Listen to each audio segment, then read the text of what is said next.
అంటే కానీ పోలీసులను డిక్టేట్ చేసే విధంగా కొంతమందిని చేస్తున్నారు కదా పోలీసులు డైరెక్ట్ గా వాళ్ళని అలిగేట్ చేసే విధంగా they are representing one party, they are representing other party అని ఇలా చేస్తున్నారు కదా. That is also related to crime కదా. క్రైమ్ అండి. ఎందుకంటే ఇప్పుడు ఆ పర్సన్ మీద ఎవరి మీద అయితే అలిగేషన్స్ వచ్చాయో ఆ పర్సన్ వాళ్ళ మీద కంప్లైంట్ పెట్టచ్చు. ఎందుకంటే ప్రూవ్ చేయాలి కదా. ఇప్పుడు ఆ పార్టీ అనే దానికి ప్రూవ్ చేయాలి. తను ప్రూవ్ చేయకుండా ఆ పార్టీ మీద చెందారని చెప్పేసి చెప్పడానికి లేదంటే that is nothing but and false information spreading in the society. ఆ ఫాల్స్ ఇన్ఫర్మేషన్ స్ప్రెడింగ్ చేసినప్పుడు ఖచ్చితంగా ఆయన క్రైమ్ కట్టచ్చు, ఏ ఆఫీసర్ మీద అయితే పడుతుందో. కాకపోతే ఇక్కడ ఏమైపోతుందో ఇదంతా పొలిటికల్ వెండేటా.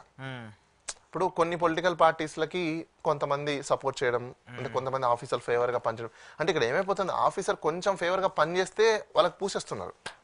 బేసికల్ గా ప్రతి ఆఫీసర్ కి కూడా అండి ఒక గవర్నమెంట్ వచ్చినప్పుడు కంఫర్ట్ ఉండాలి. అంటే సింపుల్ లాజిక్, మేనేజర్ చేంజ్ అయితే ఎట్లుంటది. ఇప్పుడు ఒక మేనేజర్ వచ్చాడు అనుకోండి, ఆ మేనేజర్ తో మంచుకున్నప్పుడు ఏమవుతుందంటే వాళ్ళు కొంచెం కన్వీనియంట్గా ఉంటారు.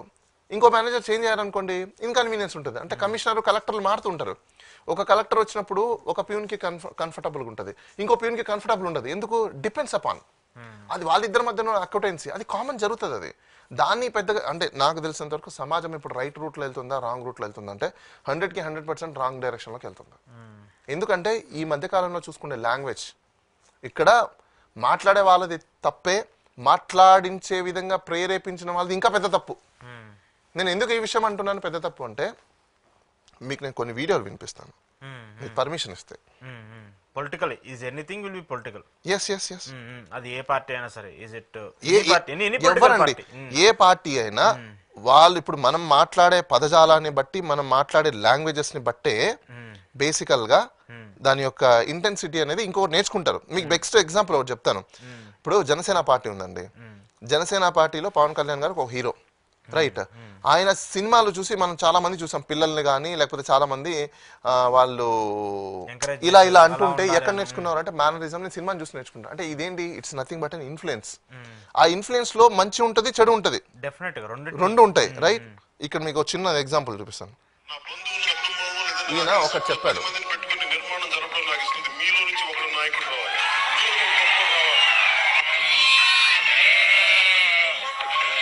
రైట్? అంటే పొలిటికల్ గా నేను చెప్తా.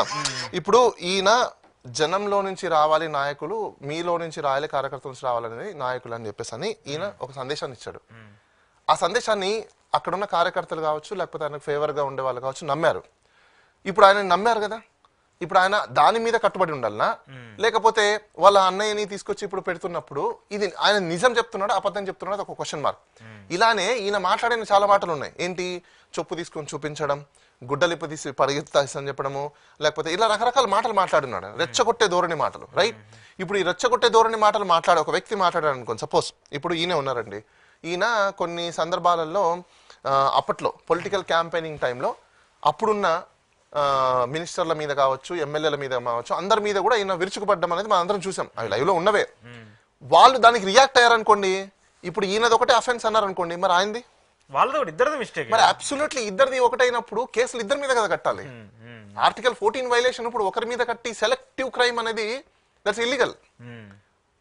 ఈవెన్ పోలీస్ వాళ్ళకు కూడా ఇల్లీగల్. ఎందుకో చెప్పనా, ఇప్పుడు ఈ వ్యక్తిని ఎవరి మీద అయితే క్రైమ్ కట్టారో ఆ వ్యక్తి తన ఇంటెన్సిటీని చూపించి నేను ఈ వీడియో మాట్లాడడానికి కారణం ఆ వీడియో అని చెప్పినప్పుడు ఆయన మీద క్రైమ్ కట్టాలి వీళ్ళు సుమోటోగా. అది ఎవరైనా సరే ఎందుకు ప్రేరేపించబడాడు ఇతనికై ఇతను చేయలా, ఒక చర్య గాని ఒక క్రైమ్ గాని ఇతను చేయలా. దీన్నే మెన్స్రియా యాక్టస్ రియా అని అంటాం. మెన్స్రియా మైలిషియస్ ఇంటెన్షన్ ఉండాలనా, ఇంటెన్షన్ ఉన్నప్పుడే యాక్ట్ అనేది జరుగుతుంది, దట్స్ యాక్టస్ రియా. అసలు ఇంటెన్షన్ ఎవరు క్రియేట్ చేశారు? వీళ్ళు అన్నారు, అన్నదానికి దానికి కౌంటర్ ఇచ్చారు. అంటే యాక్టస్ రియా. ఇప్పుడు ఈయనది క్రైమ్ అయినప్పుడు ఈ క్రైమ్ జరగడానికి చేసిన వ్యక్తి, ఇప్పుడు మనం చూస్తున్నాం గాంజాయి పట్టుకుపోతే ఎవరో పాపం కూలీ వెళ్తాడు, దానికి హెల్ప్ చేశారని చెప్పేసి అతను కూడా కేసు పెట్టేస్తారు. దేనికి చేశారు? ఎందుకు కేసు పెట్టారు అతని మీద? అతను ఉందో లేదో తెలియదు, కానీ అక్కడ హెల్పింగ్ ఉన్నాడని చెప్పేసి క్రైమ్ పెట్టేసారు. అంటే దాని అర్థం ఏంటి? Involved in the crime. ఇక్కడ కూడా involved in the crime. He's a provoked, he's a pervert. అంటే పర్వట్ అయ్యి ప్రొవోక్ చేసి ఇంకో వ్యక్తిని ఇంకో మాట అనే విధంగా, తిట్టే విధంగా, మైలిషియస్ లాంగ్వేజ్ ని తీసుకొచ్చే విధంగా ఇంటెన్షనల్ గా చేసే ఒక చర్య ఇది. ఇప్పుడు రెచ్చగొట్టడం. ఒక వ్యక్తిని నువ్వు ఎందుకు రెచ్చగొడుతున్నావు? దేనికోసం రెచ్చగొడుతున్నావు? For what? నిజంగా నువ్వు అంత లీడర్, నిజంగా నువ్వు అంత ఇది అనుకున్నప్పుడు spread a good information, talk about of the policies, raise అనే క్వశ్చన్స్ అబౌట్ ఆఫ్ సిస్టమ్. అలా కాకుండా ఇలాంటి పదజాలాలు తీసుకెళ్ళినప్పుడు సమాజం ఎలాంటి ఇన్ఫర్మేషన్ తెలుసుకుంటుంది, ఎలాంటి వ్యాఖ్యల్ని ప్రజల్లో నుంచి మీకు రివర్స్ లో వస్తాయి అనేది క్వశ్చన్. సో ఇద్దరి మీద క్రైమ్ అవ్వాలి, ఇలా అవ్వట్లేదుగా. మరి అవ్వనప్పుడు ఏమవుతుంది, ఆర్టికల్ 14 కూడా వైలేట్ చేసినట్టయితే. Okay okay okay even courts also consider that, దాన్ని కన్సిడర్ చేస్తుంది. ఎందుకు ఇప్పుడు ఎక్కడ ఏం జరిగిందంటే ఇవన్నీ ట్రయల్ అండి. ట్రయల్లో కూడా మీకు ఇప్పుడు ఇంట్రిమ్ మెజర్స్ ఇచ్చేటప్పుడు కూడా ఫ్యాక్ట్స్ లోకి వెళ్ళినప్పుడు ప్రైమ్ ఆఫీసే అడ్మిట్ చేయడానికి ఫ్యాక్ట్స్ అనేది డిస్కస్ చేస్తారు. సో అప్పుడు ప్రైమ్ ఆఫీస్ అడ్మిట్ అయినప్పుడు కోర్టు గ్రాంట్ చేస్తుంది, బెయిల్ ఇస్తుంది, సమ్ టైమ్స్ క్వాష్ చేస్తుంది, ఇలాంటి రకరకాలు జరుగుతూ ఉంటాయి. సో అయితే ఇలాంటి కంపల్సరీ ఒకళ్ళ మీద కేసు పెట్టినప్పుడు ఇలాంటి వాటి మీద కూడా కేసు పెట్టే రైట్ ఉంది, కానీ పోలీసులు అలా చేస్తున్నారు. చిన్న బెస్ట్ ఎగ్జాంపుల్ చెప్తాను ప్రజలందరూ తెలుసుకోవడం కోసం. వీధిలో ఇద్దరు వ్యక్తులు గొడవపడ్డారండి. ఒకటి చంప మీద కొట్టాడు, ఒకడేమో పొట్టలో గుద్దాడు, ఒకరికేమో చంప మీద 4 ఏళ్ళు పడ్డాయి, ఒకరికేమో పొట్టలో గుద్దగానే పొట్ట నొప్పి అని చెప్పేసి వచ్చింది. ఇప్పుడు ఎవరి మీద క్రైమ్ కట్టాలి? ఇద్దరు కొట్టుకున్నారు. ఫస్ట్ ఒక అతను కొట్టాడు, నేను కాదనట్లా, తర్వాత ఇంకొక అతను కూడా కొట్టాడు. ఇప్పుడు ఎవరి మీద క్రైమ్ కట్టాలి, ఎవరి మీద క్రైమ్ కట్టకూడదు? ఇద్దరి మీద కట్టాలి. ఇద్దరి మీద కట్టాలి. ఎందుకు? ఇద్దరు కొట్టాడు, ఇతను కొట్టాడు. సో 2 చోట్ల జరిగింది. ఇప్పుడు ఇక్కడ ఎందుకు కొట్టాడు అనేది కూడా తీసుకురావాలి ఇప్పుడు బయటికి. ఇప్పుడు దీంట్లో ఒకటి, కేసులు కట్టిన తర్వాత కోర్టుకు వెళ్ళాలి, ట్రయల్ నడుస్తుంది, ఇది కామన్. ఒకవేళ వాళ్ళిద్దరికి వాళ్ళు కాంప్రమైజ్ అయిపోయారు అనుకోండి, నో కేసు మళ్ళీ.